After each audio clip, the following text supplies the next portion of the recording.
औज़ुबिल्लाहिमिनश्शैतानिर्रजीम बिस्मिल्लाहिर्रहमानिर्रहीम। अल्लाह जल्ल शानहू दे नाम दे नाल अल्हम्दुलिल्लाहि रब्बिल आलमीन वल आक़िबतुल मुत्तकीन अस्सलातु वस्सलामु अला रसूलिल करीम। दोस्तों अस्सलामु अलैकुम। डॉक्टर नसीर कालो हाजिर CNP न्यूज़। दोस्तों दो तीन चार दिन पहले एक एंकर है जियो टीवी का रात नूं 10 बजे शाहजेब खानजादा ਕੰਮ ਤੇ ਉਹਦੇ ਹੋਰ ਹੀ ਕੋਈ ਨੇ। ਚਲੋ ਅਸੀਂ ਜੋ ਉਹਦਾ ਨਾਮ ਉਹ ਹੀ ਲੈ ਲੈਂਦੇ ਆ, ਕਿਉਂਕਿ ਉਹਨੇ ਕਦੀ ਵੀ ਕੋਈ ਸਿੱਧੀ ਗੱਲ ਸਿੱਧਾ ਕੰਮ ਕਿਸੇ ਦੇ ਮੁਤਲਕ ਪ੍ਰਾਪੇਗੰਡਾ ਕਰਨ ਤੋਂ ਉਹ ਨਹੀਂ ਟਲਦਾ, ਲੋਕਾਂ ਦੀਆਂ ਪਗੜੀਆਂ ਛਾਲਣ ਤੋਂ ਉਹ ਨਹੀਂ ਟਲਦਾ, ਲੋਕਾਂ ਨੂੰ ਬਲੈਕਮੇਲ ਕਰਨ ਤੋਂ ਉਹ ਨਹੀਂ ਟਲਦਾ ਔਰ ਬੜੇ ਅਜੀਬੋ ਗਰੀਬ ਤਰੀਕੇ ਨਾਲ ਉਹ ਸਵਾਲੋ ਜਵਾਬ ਕਰਦਾ ਜਿਹੜੇ ਉਹ ਪ੍ਰੋਗਰਾਮ ਦੇ ਵਿੱਚ ਲੋਕ ਸ਼ਾਮਲ ਹੋਏ ਹੁੰਦੇ ਨੇ।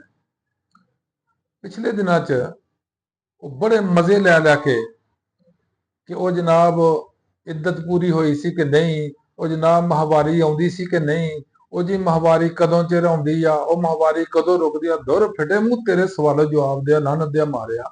ਇਹੋ ਜਿਹੇ ਸਵਾਲ ਤੂੰ ਟੀਵੀ ਦੇ ਉੱਤੇ ਬੈਠ ਕੇ, ਮੇਨ ਸਟ੍ਰੀਮ ਟੀਵੀ ਦੇ ਉੱਤੇ ਬੈਠ ਕੇ ਤੂੰ ਇਹੋ ਜਿਹੀਆਂ ਗੱਲਾਂ ਕਰਨਾ ਹੈ ਜਿਹੜੇ ਸਾਡੇ ਮੁਆਸ਼ਰੇ ਦੇ ਅੰਦਰ ਜਿਹਨੂੰ ਕਤਲ ਪਸੰਦ ਨਹੀਂ ਕੀਤਾ ਜਾਂਦਾ, ਕਤਲ ਪਸੰਦ ਨਹੀਂ ਕੀਤਾ ਜਾਂਦਾ ਔਰ ਸਿਰਫ ਤੇਰੇ ਵਰਗੇ ਬੇਸ਼ਰਮ ਆਦਮੀ ਹੀ ਉਹਨੂੰ ਕਰਦੇ ਨੇ, ਉਹ ਪਸੰਦ ਕਰਦੇ ਨੇ। ਲੇਕਿਨ ਕਿਸੇ ਦੀ ਗੈਰਤ ਨਹੀਂ ਜਾਗੀ, ਕਿਸੇ ਐਂਕਰ ਦੀ, ਕਿਸੇ ਰਿਪੋਰਟਰ ਦੀ, ਕਿਸੇ ਜਰਨਲਿਸਟ ਦੀ ਨਹੀਂ ਗੈਰਤ ਜਾਗੀ ਕਿ ਉਹਨੂੰ ਪੁੱਛੀਏ ਵੀ ਤੈਨੂੰ ਸ਼ਰਮ ਨਹੀਂ ਆਉਂਦੀ ਇਹ ਗੱਲ ਕਰਦਿਆਂ। ਹੁਣ ਸਿਰਫ ਕੈਨੇਡਾ ਗਿਆ ਤੇ ਕਿਸੇ ਨੇ ਇਹ ਪੁੱਛਿਆ ਵੀ ਤੂੰ ਜੋ ਹੈ ਉੱਥੇ ਬਕ-ਬਕ ਕਰਦਾ ਰਿਹਾ ਤੇ ਤੈਨੂੰ ਸ਼ਰਮ ਨਹੀਂ ਆਉਂਦੀ ਇਸ ਗੱਲ ਦੀ? ਉਹ ਕਹਿੰਦਾ ਜੀ ਬੜੀ ਜ਼ਿਆਦਤੀ ਹੋ ਗਈ ਆ। ਉਹ ਜੀ ਬੜੀ ਜ਼ਿਆਦਤੀ ਹੋ ਗਈ ਆ। ਉਹ ਜਨਾਬ ਬੜੀ ਜ਼ਿਆਦਤੀ ਹੋ ਗਈ ਆ। ਕਾਹਦੀ ਜ਼ਿਆਦਤੀ ਹੋ ਗਈ ਹੈ ਵੀ ਇਹਦੇ ਨਾਲ? ਉਹਨੂੰ ਅਗਰ ਕਿਸੇ ਨੂੰ ਪੁੱਛ ਰਿਹਾ ਵੀ ਤੂੰ ਸ਼ਰਮ ਤੈਨੂੰ ਗੈਰਤ ਕੋ ਆਉਂਦੀ ਆ, ਇਹੋ ਜਿਹੇ ਸਵਾਲ ਕਰਦੇ ਆ ਕਿ ਕਿਉਂ ਨਹੀਂ ਆਉਂਦੀ? ਅਗਰ ਨਹੀਂ ਆਉਂਦੀ ਤਾਂ ਕਿਉਂ ਨਹੀਂ ਆਉਂਦੀ? ਸਾਡਾ ਮੁਆਸ਼ਰਾ ਇਸ ਚੀਜ਼ ਨੂੰ ਨਹੀਂ ਪਸੰਦ ਕਰਦਾ ਤੇ ਕਿਉਂ ਨਹੀਂ ਕਰਦਾ? ਕਿਉਂ ਤੂੰ ਇਹੋ ਜਿਹੀ ਹਰਕਤਾਂ ਕਰਨਾ?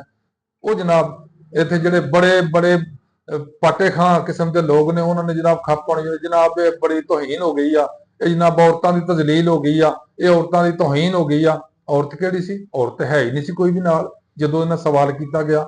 ਹਾਂ, ਉਹ ਇਹ ਹੈ ਕਿ ਰਨ ਥਰੂ ਪਹਿਲਵਾਨ ਜਾ ਕੇ ਔਰਤ ਦੇ ਪਿੱਛੇ ਲੁਕਿਆ, ਉਹਦੇ ਜਾ ਕੇ ਉਹਨੇ ਪਨਾਹ ਲਈ ਆ ਕਿ ਮੈਨੂੰ ਹੋਰ ਸਵਾਲ ਨਾ ਕੀਤੇ ਜਾਣ। ਇਹ ਤੇ ਇਹਨਾਂ ਦੇ ਕਰਤੂਤ ਨੇ। ਅਗਲੇ ਨੰਬਰ ਤੇ ਆ ਜਾਓ। ਹੁਣ ਇਹ ਜਿੰਨੇ ਬਕ-ਬਕ ਕਰਦੇ ਸੀ ਕਿ ਜਨਾਬ ਔਰਤ ਦਾ ਇਹਤਰਾਮ ਨਹੀਂ ਹੁੰਦਾ, ਔਰਤ ਵਾਸਤੇ ਮਾਰਚ ਕਰਨਾ, ਇਹ ਜਨਾਬ ਸਿਵਲ ਸੁਸਾਇਟੀਆਂ ਸੀ, ਔਰਤ ਦੇ ਹਕੂਕ ਸਨ। ਕੱਲ ਜੋ ਕੁਛ ਅਡਿਆਲਾ ਦੇ ਬਾਹਰ ਹੋਇਆ, ਜੋ ਕੁਛ ਇਮਰਾਨ ਖਾਨ ਦੀਆਂ ਭੈਣਾਂ ਨਾਲ ਹੋਇਆ, ਜਿਨ੍ਹਾਂ ਦੀ ਉਮਰ 70-70 ਸਾਲ ਦੀਆਂ, ਮਾਸਾ ਸ਼ਰਮ ਇਹਨਾਂ ਲੋਕਾਂ ਨੂੰ ਨਹੀਂ ਆਉਂਦੀ।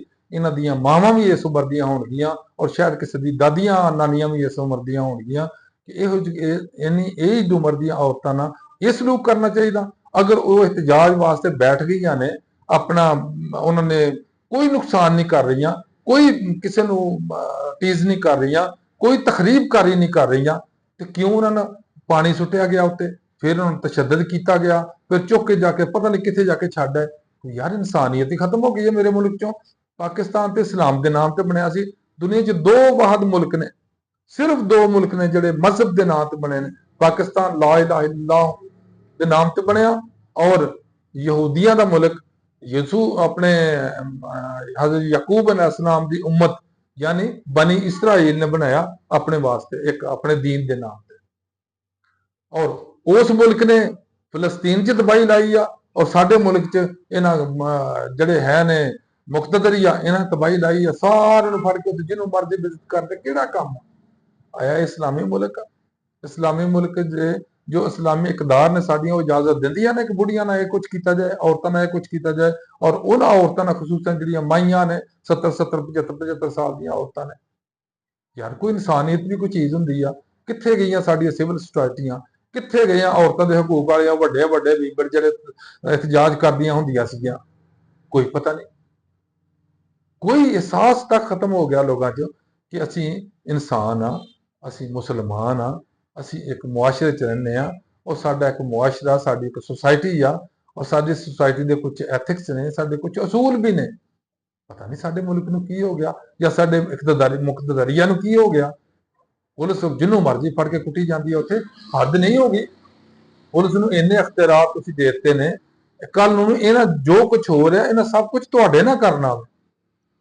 ਜਿਹੜੇ ਹੁਣ ਵਜ਼ੀਰ ਆਜ਼ਮ, ਵਜ਼ੀਰ ਆਲਾ, ਫਲਾਣਾ ਟਮਕਾਣਾ ਬਣ ਕੇ ਬੈਠੇ ਹੋ ਨਾ, ਕੱਲ ਨੂੰ ਇਹ ਕੁਛ ਤੁਹਾਡੇ ਨਾਲ, ਤੁਹਾਡੇ ਖਾਨਦਾਨ ਨਾਲ ਨਾ ਹੋਣਾ, ਫਿਰ ਤੁਸੀਂ ਕਹਿਣਾ ਜੀ ਇਹ ਔਰਤਾਂ ਦਾ ਕਾਰਡ ਇਸਤੇਮਾਲ ਹੋਣੇ ਆ, ਫਿਰ ਕਹਿਣਾ ਜੀ ਔਰਤਾਂ ਨਾਲ ਜ਼ਿਆਦਤੀ ਹੋ ਰਹੀ ਆ। ਤੇ ਹੁਣ ਨਹੀਂ ਔਰਤਾਂ ਨਾਲ ਜ਼ਿਆਦਤੀ ਹੋ ਰਹੀ ਆ, ਔਰਤਾਂ ਨੂੰ ਫੜ ਫੜ ਕੇ ਅੰਦਰ ਦੇਈ ਜਾਣ ਦੇ ਨੇ, ਇੰਨੇ ਚਿਰ ਤੋਂ ਔਰਤਾਂ ਅੰਦਰ ਨੇ।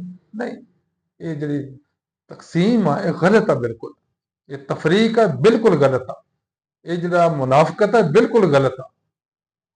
ਇਨਸਾਨ ਹਰ ਇੱਕ ਇਨਸਾਨ ਆ, ਔਰ ਔਰਤ ਹਰ ਇੱਕ ਔਰਤ ਆ। ਹਰ ਇੱਕ ਇਨਸਾਨ ਦਾ ਔਰ ਹਰ ਇੱਕ ਔਰਤ ਦਾ ਇਹਤਰਾਮ ਵੀ ਕਰਨਾ ਚਾਹੀਦਾ, ਇੱਜ਼ਤੋ ਇਹਤਰਾਮ ਵੀ ਕਰਨਾ ਚਾਹੀਦਾ, ਔਰ ਇਹਦੇ ਅਖਲਾਕੀਆਤ ਦੇ ਅੰਦਰ ਰਹਿੰਦਿਆਂ ਹੋਇਆਂ ਜੋ ਵੀ ਅਗਰ ਕਾਨੂੰਨੀ ਕਾਰਵਾਈ ਕੋ ਬਣਦੀ ਹੈ ਕਰਨੀ ਚਾਹੀਦੀ, ਲੇਕਿਨ ਅਖਲਾਕੀਆਤ ਦੇ ਅੰਦਰ ਰਹਿ ਕੇ, ਕਾਨੂੰਨ ਦੇ ਅੰਦਰ ਰਹਿ ਕੇ। ਇੱਥੇ ਤੇ ਇਉਂ ਲੱਗਦਾ ਸਾ ਕਾਨੂੰਨ ਹੀ ਕੋਈ ਨਹੀਂ, ਇੱਥੇ ਤੇ ਇਉਂ ਲੱਗਦਾ ਅਖਲਾਕੀਆਤ ਹੀ ਕੋਈ ਨਹੀਂ। ਕੀ ਅਸੀਂ ਗੈਰ ਕਾਨੂੰਨੀ ਹੋ ਗਿਆ? 26ਵੀਂ 27ਵੀਂ ਤਰਮੀਮ ਆ ਗਈ ਆ ਤੇ ਸਾਡੇ ਮੁਲਕ ਦਾ ਹਰ ਕਾਨੂੰਨ ਹੀ ਬਦਲ ਗਿਆ, ਸਾਡੇ ਸਾਰੇ ਅਖਲਾਕੀਆਤ ਬਦਲ ਗਏ, ਸਾਡੇ ਐਥਿਕਸ ਬਦਲ ਗਏ, ਸਾਡੇ ਮੁਆਸ਼ਰਤੀ ਨਿਜ਼ਾਮ ਹੀ ਤਬਾਹ ਹੋ ਗਿਆ। ਨਹੀਂ ਹੋਣਾ ਚਾਹੀਦਾ। ਔਰ ਇਹ ਜਿਹੜੇ ਅੱਜ ਬੈਠੇ ਨੇ ਨਾ ਵਜ਼ੀਰ ਆਜ਼ਮ ਬਣ ਕੇ, ਵਜ਼ੀਰ ਆਲਾ ਬਣ ਕੇ, ਜਿਹੜੇ ਜਿਹੜੇ ਮੁਕਤਦਰੀਆ ਪੋਸਟਾਂ ਤੇ ਬੈਠੇ ਆ, ਇਹਨਾਂ ਨੂੰ ਯਾਦ ਰੱਖਣਾ ਚਾਹੀਦਾ ਕਿ ਕੱਲ ਇਹੀ ਹਾਲ ਇਸੇ ਤਰ੍ਹਾਂ ਹੀ ਕਰਦੀ ਸੀ ਹੁਸਨਾ ਸ਼ੇਖ, ਔਰ ਅੱਜ ਉਹਦਾ ਕੀ ਹਾਲ ਆ? ਉਹ ਆਪਣਾ ਮੁਲਕ ਛੱਡ ਕੇ, ਆਪਣਾ ਘਰ ਛੱਡ ਕੇ, ਸਭ ਕੁਝ ਛੱਡ ਕੇ ਦੌੜ ਕੇ ਜਾ ਕੇ ਤੇ ਲੁਕੀ ਆ ਇੰਡੀਆ ਦੇ ਅੰਦਰ। ਔਰ ਖੁਦਾ ਨਖਾਸਤਾ ਇਹ ਵਕਤ ਨਾ ਆ ਜਾਏ ਕਿ ਤੁਹਾਨੂੰ ਵੀ ਇਸ ਤਰ੍ਹਾਂ ਕਰਨਾ ਪਏ। ਇਸ ਵਾਸਤੇ ਆਪਣੇ ਆਪ ਨੂੰ ਸੰਭਾਲੋ, ਔਰ ਆਪਣੇ ਇਕਤਦਾਰ ਅਗਰ ਅੱਲਾਹ ਤਾਲਾ ਨੇ ਦੇ ਦਿੱਤਾ ਜਾਂ ਜਿਸ ਤਰ੍ਹਾਂ ਵੀ ਤੁਹਾਨੂੰ ਮਿਲ ਗਿਆ, ਇਹਨੂੰ ਪਚਾ ਕੇ ਖਾਓ। ਲੋਕਾਂ ਤੇ ਇਸ ਕਦਰ ਜ਼ੁਲਮ ਨਾ ਕਰੋ ਕਿ ਲੋਕ ਬੰਗਲਾਦੇਸ਼ ਵਾਲਾ ਇੱਥੇ ਵੀ ਪ੍ਰੋਗਰਾਮ ਬਣ ਜੇ, ਬੰਗਲਾਦੇਸ਼ ਵਾਲਾ ਇੱਥੇ ਸਿਸਟਮ ਆਵੇ। ਅੱਲਾਹ ਹਾਫਿਜ਼, अस्सलाम वालेकुम।